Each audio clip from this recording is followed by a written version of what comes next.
Ada satu pertanyaan yang diam-diam menghantui banyak orang, termasuk kita sendiri. Sebenarnya hidup ini mau diarahkan kemana? Kita ingin hidup enak di bumi dan enak juga di surga. Kita ingin berkelimpahan sekarang dan tetap mendapat kemuliaan nanti. Tidak ada orang yang bercita-cita hidup susah.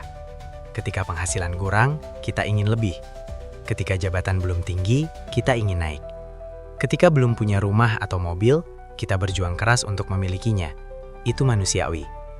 Namun di tengah perjuangan itu, perlahan fokus kita bisa bergeser. Awalnya kita berkata, ingin memuliakan Tuhan melalui pekerjaan. Kita berkata bahwa semua ini untuk keluarga dan masa depan. Tetapi lama-kelamaan, pekerjaan itu sendiri bisa menjadi tuan. Tanpa sadar, identitas kita melekat pada posisi dan pengakuan. Yesus berkata dalam Matius 6:24, bahwa tidak seorang pun dapat mengabdi kepada dua tuan. Masalahnya bukan pada berkat duniawi atau kerja keras. Masalahnya ada pada hati yang terbagi. Ketika hati terbagi, arah hidup menjadi kabur. Kita tepat sibuk, tetapi tidak lagi jelas kemana semua ini menuju. Di satu sisi kita ingin Tuhan menjadi pusat. Di sisi lain, keputusan kita sering didorong oleh gengsi atau ketakutan tertinggal. Kita tidak secara sadar meninggalkan Tuhan. Kita hanya menempatkannya sebagai pelengkap, bukan pusat. Dan disitulah kehampaan mulai muncul. Kehampaan tidak selalu berarti tidak punya apa-apa. Justru sering muncul ketika kita memiliki banyak hal, tetapi tidak lagi tahu untuk apa semuanya itu. Kita mencapai target, lalu segera membuat target baru. Kita bekerja lebih keras, tetapi damai tidak bertambah. Video ini akan mengajak kita melihat mengapa hidup bisa terasa hampa, meskipun terlihat penuh. Kita akan membahasnya dari sisi rohani dan psikologis. Kita akan melihat bagaimana hati yang terbagi membuat energi tersebar, dan bagaimana fokus yang salah arah perlahan menggerus makna. Secara perlahan, kita mulai hidup dengan dua dorongan yang saling bertabrakan. Kita ingin taat, tetapi juga ingin diakui. Ketegangan batin ini sering tidak kita sadari, tetapi dampaknya nyata. Hati menjadi lelah dan sukacita perlahan memudar. Jika dibiarkan, kondisi ini membuat kita terus bergerak tanpa merasa sampai. Kita tampak produktif, tetapi di dalam ada rasa kehilangan arah. Dan pertanyaan itu kembali muncul. Sebenarnya hidup ini mau diarahkan kemana? Pertanyaan ini bukan sekedar renungan rohani. Ini menyentuh arah hidup, prioritas, dan masa depan kita. Jika fondasinya keliru, bangunan sebesar apapun tidak akan memberi rasa aman. Karena itu penting untuk berhenti sejenak, melihat kembali arah yang kita tempuh, dan jujur menilai siapa yang menjadi pusat dari setiap keputusan kita. Hati yang terbagi tidak terjadi dalam satu malam. Ia terbentuk perlahan, melalui keputusan-keputusan kecil yang terus diulang. Awalnya kita hanya ingin bekerja lebih giat. Kita ingin memberi yang terbaik. Kita ingin bertumbuh. Semua itu baik. Namun ketika motivasi mulai bergeser dari ketaatan menjadi pembuktian diri, sesuatu di dalam mulai berubah. Kita mulai mengukur keberhasilan bukan lagi dari kesetiaan, tetapi dari pengakuan. Kita merasa lebih berharga ketika dipuji, dan lebih gelisah ketika tidak dilihat. Tanpa sadar, kita membiarkan standar dunia menentukan rasa aman kita. Di titik ini, Tuhan masih ada dalam hidup kita, tetapi bukan lagi pusatnya. Yesus sudah mengingatkan dengan sangat jelas dalam Matius 6 ayat 24, bahwa tidak seorang pun dapat mengabdi kepada dua tuan. Seseorang akan membenci yang satu dan mengasihi yang lain, atau setia kepada yang satu dan mengabaikan yang lain. Prinsip ini bukan ancaman, melainkan kenyataan tentang hati manusia. Hati tidak diciptakan untuk terbagi, ia selalu akan condong kepada satu pusat utama. Masalahnya, kita sering merasa mampu menyeimbangkan semuanya. Kita berkata bahwa kita bisa mengejar karir dan tetap menjaga hati. Kita merasa bisa membangun bisnis, mencari pengaruh, mengejar kenyamanan, dan tetap menempatkan Tuhan di atas segalanya. Namun ketika waktu, energi, dan perhatian kita terbatas, prioritas sejati akan terlihat dari apa yang paling sering kita pikirkan dan khawatirkan. Disinilah kehampaan mulai tumbuh. Bukan karena kita tidak berhasil, tetapi karena kita berhasil di arah yang tidak sepenuhnya selaras dengan panggilan terdalam kita. Kita mungkin naik jabatan, tetapi relasi dengan Tuhan terasa kering. Kita mungkin menambah aset, tetapi damai tidak ikut bertambah. Ada jarak halus antara aktivitas rohani dan kehidupan sehari-hari. Hati yang terbagi juga membuat kita mudah lelah. Kita berusaha menjaga dua pusat sekaligus. Kita ingin menyenangkan Tuhan, tetapi juga takut kehilangan status. Kita ingin hidup sederhana, tetapi juga takut tertinggal dari standar sosial. Ketegangan ini menciptakan tekanan batin yang terus-menerus. Akibatnya, hidup terasa seperti tarik-menarik yang tidak pernah selesai. Kita berdoa, tetapi pikiran dipenuhi target. Kita beribadah, tetapi hati sibuk memikirkan strategi. Kita berbicara tentang iman, tetapi keputusan besar lebih ditentukan oleh rasa takut daripada keyakinan. Jika kondisi ini terus dibiarkan, arah hidup menjadi semakin kabur. Kita tetap bergerak, tetapi tanpa kejelasan tujuan. Dan semakin lama hati terbagi, semakin sulit kita membedakan mana yang benar-benar panggilan dan mana yang hanya dorongan ego. Karena itu, pertanyaannya bukan apakah kita memiliki berkat duniawi atau tidak. Pertanyaannya adalah, siapa yang benar-benar menjadi tuan dalam hidup kita? Siapa yang menentukan nilai diri kita? Disitulah titik baliknya. Ketika pusatnya kembali benar, fokus akan pulih. Dan ketika fokus pulih, kehampaan perlahan kehilangan kekuatannya. Seringkali tanda hati yang terbagi terlihat dari hal-hal sederhana. Cara kita merespons kritik, cara kita bereaksi ketika orang lain lebih berhasil, cara kita mengambil keputusan saat ada peluang yang menguntungkan, tetapi meragukan secara moral. Jika yang paling kita takutkan adalah kehilangan posisi atau citra, itu petunjuk bahwa ada tuan lain yang sedang kita layani. Hati yang terbagi juga membuat kita sulit menikmati apa yang sudah ada. Kita selalu merasa kurang, selalu melihat ke atas, selalu membandingkan. Padahal, rasa cukup lahir bukan dari jumlah yang kita miliki, melainkan dari siapa yang kita percayai. Ketika Tuhan benar-benar menjadi pusat, keberhasilan tidak membuat kita sombong, dan kegagalan tidak menghancurkan identitas kita. Memilih satu tuan berarti berani menetapkan prioritas yang jelas. Itu berarti ada hal-hal baik yang mungkin harus ditunda. Ada peluang yang mungkin harus dilepaskan. Tetapi justru disitulah kebebasan dimulai. Karena hati yang utuh selalu lebih kuat daripada hati yang terbagi. Dan keputusan untuk menyatukan kembali hati bukan keputusan emosional sesaat, melainkan komitmen sadar yang diperbarui setiap hari, melalui doa, kejujuran, dan keberanian menata ulang prioritas di hadapan Tuhan sendiri. Secara psikologis, kondisi hati yang terbagi itu bukan hanya persoalan rohani. Ia juga berkaitan dengan cara kerja pikiran kita. Ada sebuah konsep dalam psikologi yang disebut cognitive dissonance, yaitu ketegangan batin yang muncul ketika nilai yang kita yakini tidak selaras dengan tindakan yang kita lakukan. Kita berkata Tuhan adalah prioritas, tetapi sebagian besar keputusan kita didorong oleh gengsi atau ketakutan tertinggal. Ketegangan ini menciptakan konflik internal yang menguras energi. Ketika konflik itu terus berlangsung, otak berusaha meredakannya. Salah satu caranya adalah dengan membenarkan pilihan kita. Kita berkata bahwa semua ini demi masa depan. Kita meyakinkan diri bahwa Tuhan pasti mengerti. Lama-kelamaan kita tidak lagi peka terhadap pergeseran hati, karena pikiran kita sudah terbiasa membuat pembenaran. Selain itu, otak kita bekerja dengan sistem motivasi berbasis dopamin. Dopamin dilepaskan ketika kita memiliki target yang jelas dan bergerak ke arahnya. Itulah sebabnya setiap kali kita menetapkan tujuan baru dan mulai mencapainya, ada rasa semangat dan kepuasan. Namun sistem ini memiliki batas. Dopamin tidak dirancang untuk mengejar 10 tujuan besar sekaligus. Ketika kita mencoba membangun karir, membuka bisnis sampingan, mengejar popularitas, aktif pelayanan, memperkaya diri, dan sekaligus ingin hidup santai, energi mental kita tersebar, fokus kita terpecah. Ibarat bom yang diarahkan ke 5 kota sekaligus, tidak ada satupun yang benar-benar hancur. Kita sibuk di banyak tempat, tetapi tidak sungguh-sungguh unggul di satu arah. Akibatnya muncul kelelahan yang sulit dijelaskan.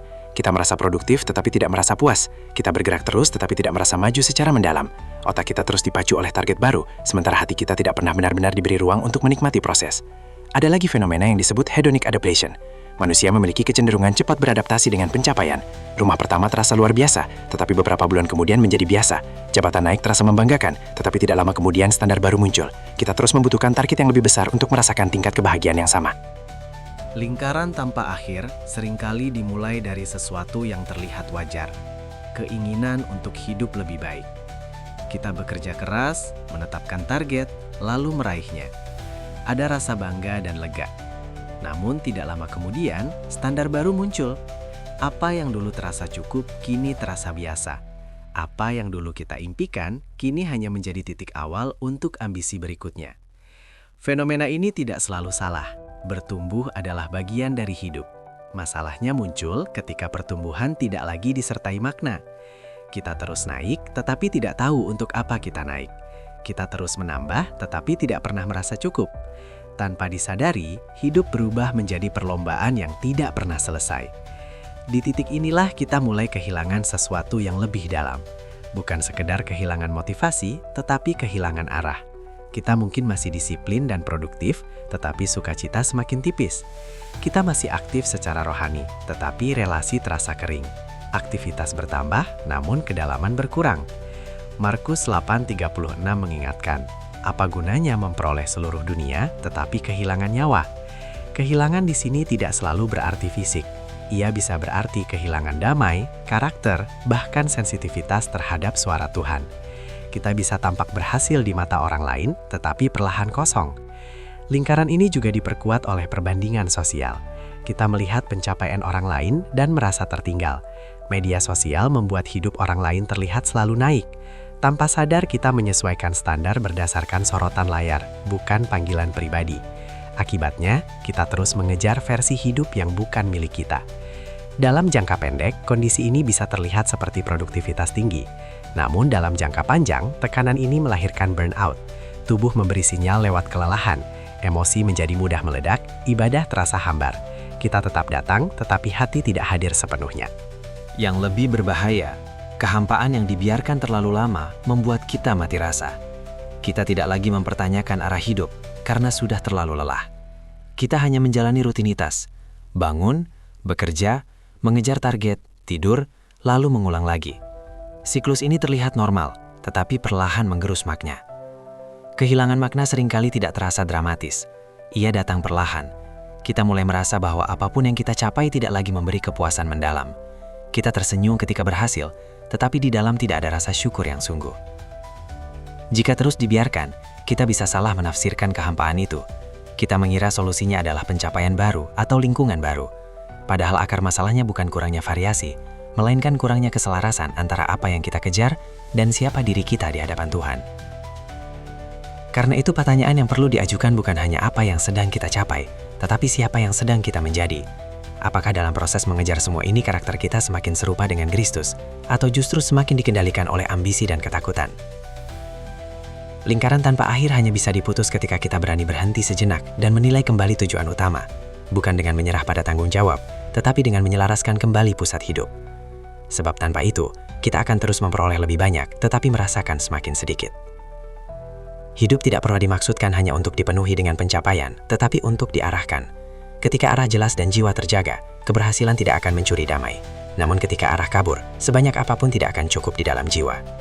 Untuk melihat bagaimana fokus yang salah dan fokus yang benar bekerja dalam kehidupan nyata, mari kita perhatikan beberapa gambaran sederhana. Andi adalah seorang profesional muda yang ingin semuanya sekaligus. Ia ingin naik jabatan secepat mungkin, membangun bisnis sampingan, aktif dalam pelayanan, sekaligus membangun personal branding di media sosial. Setiap hari penuh agenda. Ia tidur larut dan bangun lebih pagi. Secara kasat mata, hidupnya produktif. Namun perlahan relasi rumah tangganya terganggu. Ibadah terasa kering, tubuhnya mulai mudah sakit. Ia lelah, tetapi tidak berani berhenti karena takut tertinggal. Setelah refleksi dan percakapan yang jujur, Andi menyadari bahwa masalahnya bukan kurang kerja keras, melainkan terlalu banyak arah. Ia memutuskan fokus 2 tahun pada stabilitas karir dan pembentukan karakter kerja. Bisnis sampingan ditunda, aktivitas yang tidak mendukung prioritas utama dikurangi. Hasilnya tidak instan, tetapi hidupnya lebih teratur. Energinya terarah, kesempatan lain justru datang pada waktunya. Maria memiliki pergumulan berbeda. Ia merasa karirnya stagnan dan mulai membandingkan dirinya dengan rekan kerja lain. Setelah evaluasi dan doa yang jujur, ia menyadari bahwa masalah utamanya bukan posisi, melainkan emosinya yang tidak terkendali. Ia mudah tersinggung dan defensif. Maria memutuskan fokus membangun penguasaan diri dan kedewasaan karakter. Setahun kemudian, perubahan sikapnya membuat atasan melihat potensi yang sebelumnya tertutup. Budi memulai usaha kecil dengan harapan besar, namun ia mengalami beberapa kegagalan berturut-turut. Ia hampir menyerah dan ingin mengganti arah. Tetapi setelah merenung, ia memilih bertahan pada satu visi. Ia melakukan evaluasi berkala, memperbaiki strategi dan tetap berdoa meminta hikmat. Perlahan usahanya stabil karena ia konsisten pada satu arah. Rina menghadapi tekanan yang lebih halus. Ia merasa tertinggal. Setiap kali membuka media sosial, ia melihat teman-temannya tampak lebih sukses. Ia mulai menaikkan standar hidup demi terlihat sejajar. Cicilan bertambah dan tekanan finansial meningkat. Setelah konseling, Rina belajar menetapkan prioritas berdasarkan panggilan pribadinya, bukan perbandingan sosial. Damai perlahan kembali, meskipun hidupnya tidak langsung mewah. Pada akhirnya, fokus bukan berarti menolak dunia atau berhenti bekerja keras. Tuhan tidak melarang kita memiliki berkat atau mencapai keberhasilan. Yang Ia kehendaki adalah urutan yang benar. Ketika Tuhan menjadi pusat, pekerjaan menjadi sarana. Ketika Tuhan menjadi tujuan utama, keberhasilan menjadi buah, bukan tuan. Rasul Paulus dalam Filipi 3 ayat 13-14 berkata, bahwa ia melupakan apa yang di belakang dan mengarahkan diri kepada tujuan yang di hadapannya. Itu bahasa fokus. Ia tidak mengejar segalanya sekaligus. Ia memilih satu arah yang jelas dan memberikan seluruh hidupnya ke sana. Prinsip ini tetap relevan hari ini. Secara praktis, hidup yang terarah dimulai dengan menetapkan satu fokus utama untuk satu musim tertentu. Tuliskan dengan jelas, doakan dengan sungguh. Tanyakan apakah tujuan itu selaras dengan nilai dan panggilan yang Tuhan taruh dalam hidup kita. Setelah itu, lakukan evaluasi rutin. Bukan untuk menyalahkan diri ketika gagal, tetapi untuk memperbaiki cara dan menjaga hati tetap lurus. Jaga karakter dalam hal-hal kecil, cara berbicara, cara merespons tekanan, kejujuran dalam pekerjaan. Batasi distraksi yang membuat hati terpecah, termasuk perbandingan sosial yang tidak sehat. Mulailah setiap hari dengan menyelaraskan hati kepada Tuhan sebelum menyentuh target dan ambisi. Energi kita terbatas, waktu kita terbatas. Jika kita membaginya tanpa arah, kita akan lelah tanpa hasil. Tetapi ketika kita memilih satu prioritas utama dan menempatkan Tuhan di pusatnya, pertumbuhan akan menjadi nyata, baik secara rohani maupun psikologis. Jangan biarkan hidup berjalan tanpa arah. Tentukan pusatnya, satukan hati. Dan jika video ini menolong Anda melihat kembali arah hidup Anda, pastikan untuk subscribe channel ini dan like video ini agar semakin banyak orang dipulihkan fokusnya. Perubahan mungkin tidak langsung terasa besar, namun langkah kecil akan membentuk masa yang berbeda. Fokus yang benar tidak membuat lebih sempit, tetapi dalam.